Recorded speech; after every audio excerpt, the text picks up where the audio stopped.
हज़रत सुलेमान और मलिका बिल्कीस का वाक़या आज हम उर्दू में सुनने वाले हैं। क्या आप तैयार हैं?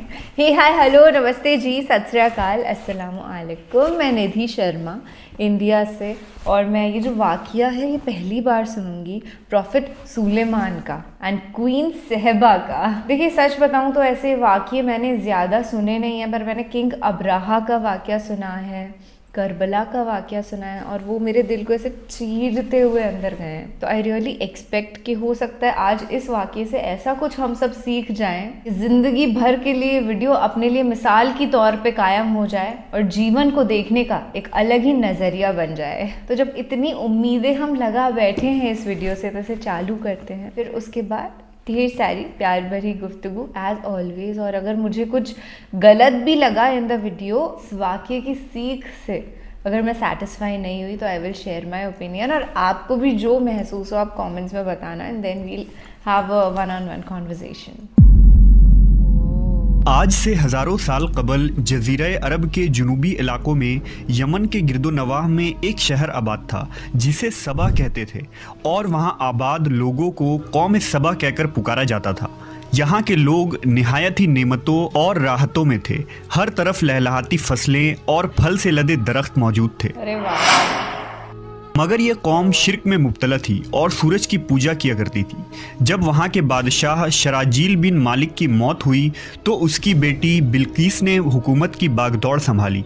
बाज़ मवर्रखीन ने लिखा है कि बिल्कीस के वालिदैन में से एक जिन्नात में से थे, मगर इस नज़रिए की कोई वाज़ेह दलाइल नहीं मिलती।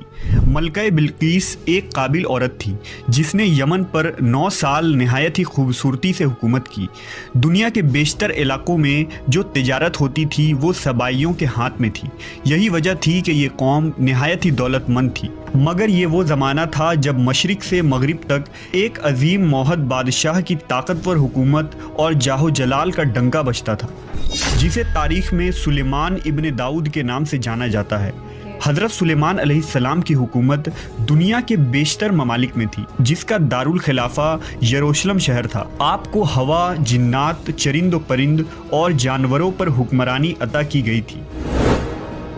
एक दिन का वाक़या है कि हज़रत सुलेमान अलैहिस्सलाम ने दरबार लगाया तो जिन्न व अंस, जानवर और परिंदे सब के सब हाजिर हुए, मगर उनका चहीता परिंदा हुदहुद गायब था।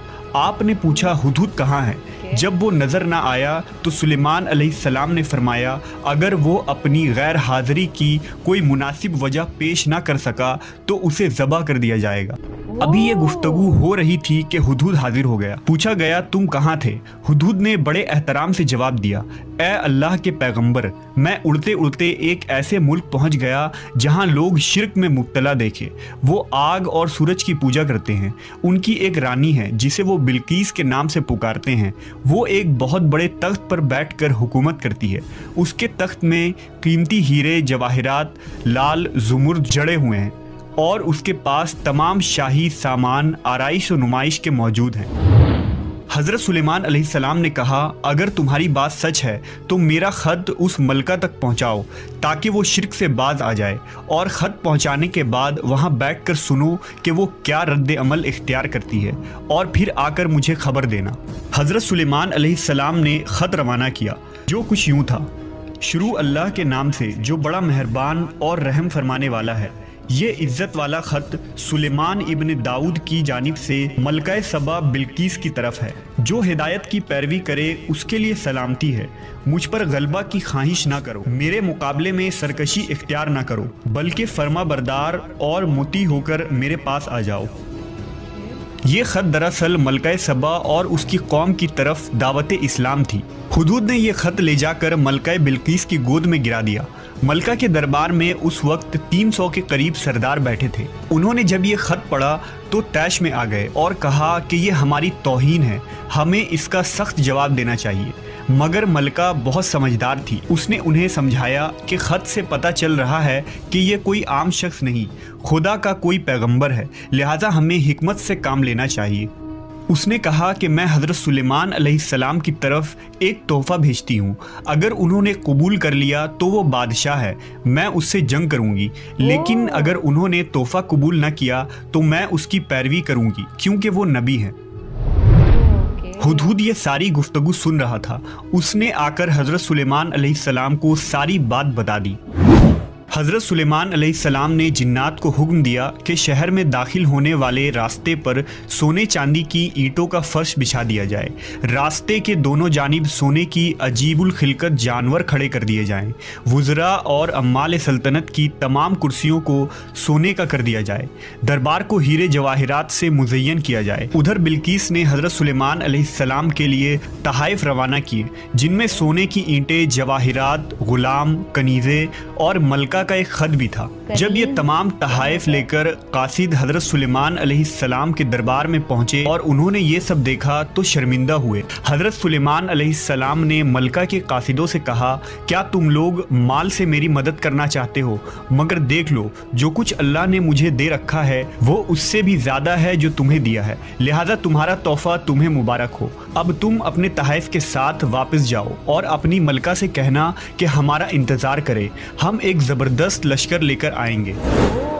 जब ये खबर मलका बिल्कीस को पहुंची तो वो समझ गई कि वाकई ये अल्लाह के नबी है, लिहाजा उसने जंग के बजाय हज़रत सुलेमान अलैहिस्सलाम के दरबार में हाजिर होकर अपनी इताअत का यकीन दिलाने का फ़ैसला किया। जब हज़रत सुलेमान अलैहिस्सलाम तक ये पैगाम पहुंचा तो आपने अपने दरबारियों से कहा, तुम में से कौन है जो उनके मुती होकर आने से पहले मलका का तख्त मेरे पास उठा लाए?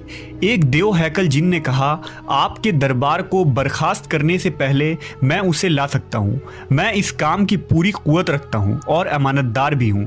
फिर एक और शख्स जिसके पास किताब का इल्म था, उसने कहा, मैं ये तख्त आपको आपके पलक झपकने से कबल ही ला दूंगा। फिर हज़रत सुलेमान अलैहिस्सलाम ने उस तख्त को अपने पास रखा हुआ देखा तो पुकार उठे, ये मेरे परवरदिगार का फजल है ताकि वो मुझे आजमाए कि मैं शुक्र करता हूँ या नाशुक्री, और जो शुक्र करता है तो उसका शुक्र उसके अपने ही लिए मुफीद है, और अगर कोई नाशुक्री करे तो मेरा परवरदिगार बेनियाज है और अपनी ज़ात में बुजुर्ग बरतर है। मुफस्सरीन के मुताबिक वो शख्स हज़रत सुलेमान अलैहिस्सलाम का कोई दोस्त था जिसका नाम आसिफ इब्न बरखिया बताया जाता है, और बाज़ ने लिखा कि वो आपका खालाजाद भाई था। कहा जाता है कि उस तख्त की लंबाई 80 हाथ, अर्ज 40 हाथ और ऊंचाई 30 हाथ थी। उसमें मोती, सुर्ख, याकूत, सब ज़ुमुर जड़े हुए थे। हज़रत सुलेमान अलैहिस्सलाम ने उस तख्त में रद्द बदल कर दिया और उसे पहले से भी बेहतर बना दिया। जब मलका बिल्कीस हज़रत सुलेमान अलैहिस्सलाम के दरबार में हाजिर हुई तो आपने पूछा, क्या तुम्हारा तख्त भी इसी तरह का है? उसने कहा, ये तो गोया हू बहू वही है और हमें तो पहले ही मालूम हो गया था और हम फर्मा बरदार हो चुके हैं। बिल्कीस के आने से पहले हज़रत सुलेमान अलैहिस्सलाम ने ऐसी इमारत बनाने का हुक्म दिया जिसका फर्श शीशे का हो, नीचे पानी जारी हो, पानी में मछलियाँ और दूसरे आबी जानवर हो। हज़रत सुलेमान अलैहिस्सलाम उस इमारत में अपने शाही तख्त पर जलवा अफरोज थे और शीशे के नीचे से पानी अपनी पूरी आबोताब से बह रहा था, जबकि उसके ऊपर शीशा नजर नहीं आता था। बिल्कीस को इस महल में लाया गया। जब उसने फर्श को देखा तो समझी कि यह पानी का एक हौज है, लिहाजा अपनी पिंडलिया से कपड़ा उठा लिया। सुलेमान अलैहिस्सलाम ने कहा, यह तो शीशे का चिकना फर्श है।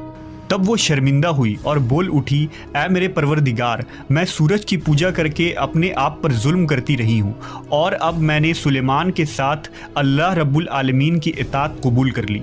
लिहाजा बिल्कीस पर यह जाहिर हो गया कि जिस तरह वो शीशे के सहन को पानी का लहरें मारने वाला गहरा हौज समझ बैठी, उसी तरह उसने और उसकी कौम ने सूरज की चमक और दमक देखकर उसे माबूद और खुदा समझ बैठे। उसे अपनी फाश गलती पर नहायत ही शर्मिंदगी हुई। बाज़ मवर्रखीन ने लिखा कि इस वाक़े के बाद मलका सबा मुसलमान हो गई और हज़रत सुलेमान अलैहिस्सलाम के निकाह में आ गई, जबकि बाज़ ने लिखा कि आपने बिल्कीस को यमन वापस भेज दिया और उसके लिए वहाँ 3 बड़े महल तामीर करवाए। Okay, this was an interesting वाक़या, अच्छा था, दिलचस्पी आई मुझे। पर मैं ये चीज़ भी मेंशन करना चाहूँगी कि जैसे इस्लाम के अंदर सूरज की पूजा करना शिर्क है, मतलब गुनाह है, पर ये सच्चाई है कि सूरज, पहाड़, पानी, नदियाँ, ये सब प्रकृति है और इसे अल्लाह ने, भगवान ने, इस सृष्टि के रचयिता ने बनाया है। ये पूरा ब्रह्मांड है, पूरा यूनिवर्स है।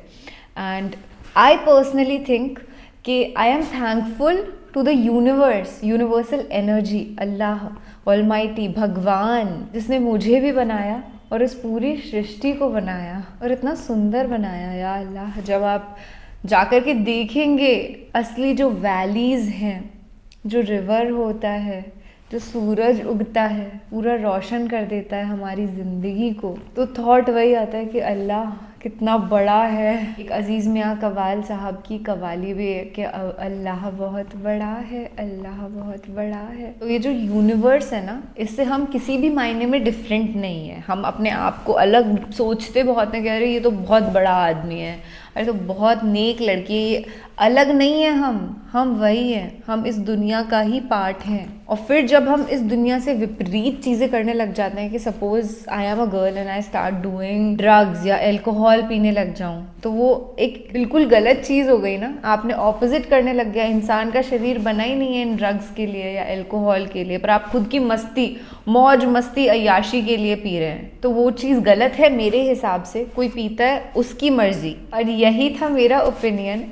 आप अपनी जो राय है वो कमेंट सेक्शन में ज़रूर से सलाह मशवरा करें। अच्छा लगता है मुझे जब मैं कमेंट्स रीड करती हूँ और मुख्तलिफ जो व्यूज़ हैं वो मुझे पता चलते हैं। And I am very happy कि हज़रत सुलेमान और मलिका बिल्कीस का निकाह हो गया और उनको हिदायत मिली। Very nice. I really hope कि ये यूनिवर्स जो है, यूनिवर्सल एनर्जी जो है, भगवान जो है, अल्लाह जो है, हम पे बरकत बनाए रखे और हमें सेफ रखे इन मायावी चक्रव्यूहों से। आप समझ गए होंगे मैं क्या कहना चाह रही हूँ। टेक केयर, ख्याल रखिए अपना और अपने पूरे परिवार का। अल्लाह हाफिज़।